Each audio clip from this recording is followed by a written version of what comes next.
আসসালামু আলাইকুম। ইসলাম প্রিয় প্রিয় বন্ধুরা কেমন আছেন?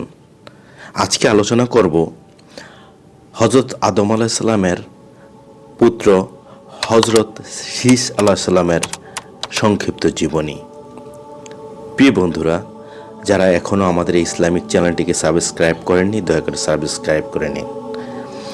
হজরত শীস আলাইসাল্লাম হজরত আদম আলাইসাল্লামের সন্তানদের মধ্যে সবচেয়ে বড় এবং সকলের চেয়ে জ্ঞানে গুণে শিক্ষা দীক্ষায় ও ধার্মিকতার বেশি মর্যাদাবান ছিলেন।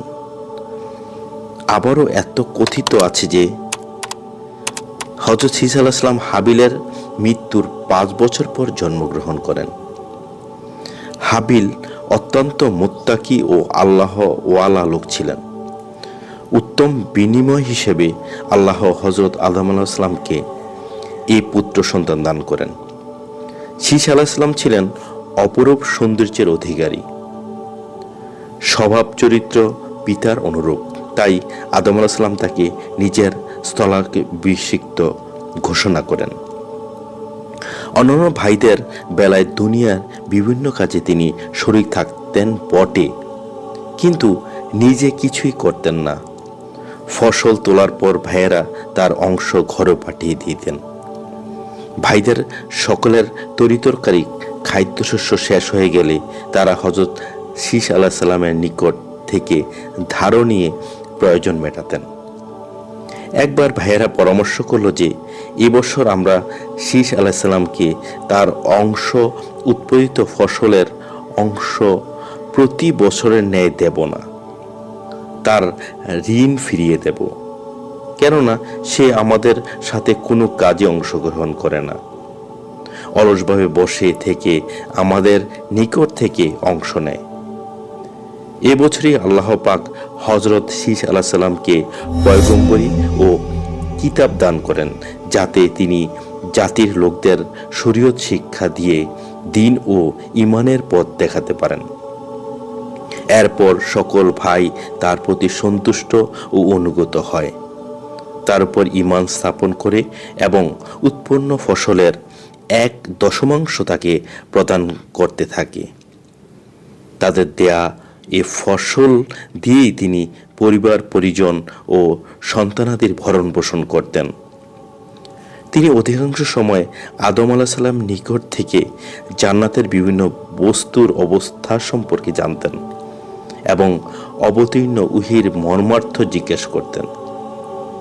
কিছুদিন পর হযরত শীস আলাইহিস সালাম এক পুত্র সন্তান জন্মগ্রহণ করলে তিনি তার নাম আনুশ রাখেন। তিনি যৌবনকাল পর্যন্ত হলে হযরত শীস আলাইহিস সালাম ইন্তিকাল করেন।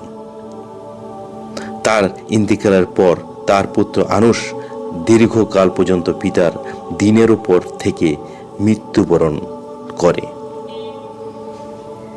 আনুশের পুত্র কিলানের মাহলাইন নামে একটি পুত্র সন্তান জন্মগ্রহণ করেন। তিনি পিতার অবর্তমানে তার স্থলাভিষিক্ত হয়ে দ্বীন প্রচার করতে থাকেন।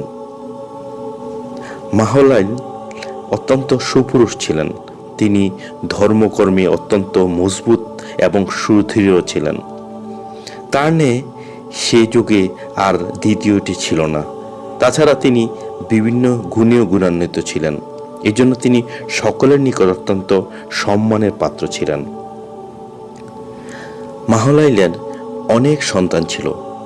তার সন্তানদের মাঝে তার জ্যেষ্ঠ পুত্র ইজত ছিলেন অফুরন্ত জ্ঞান ও গুণের অধিকারী। পিতার মৃত্যুর পর তিনি তার স্থলাভিষিক্ত হয়ে পিতার ন্যায় ধর্ম প্রচার করেন।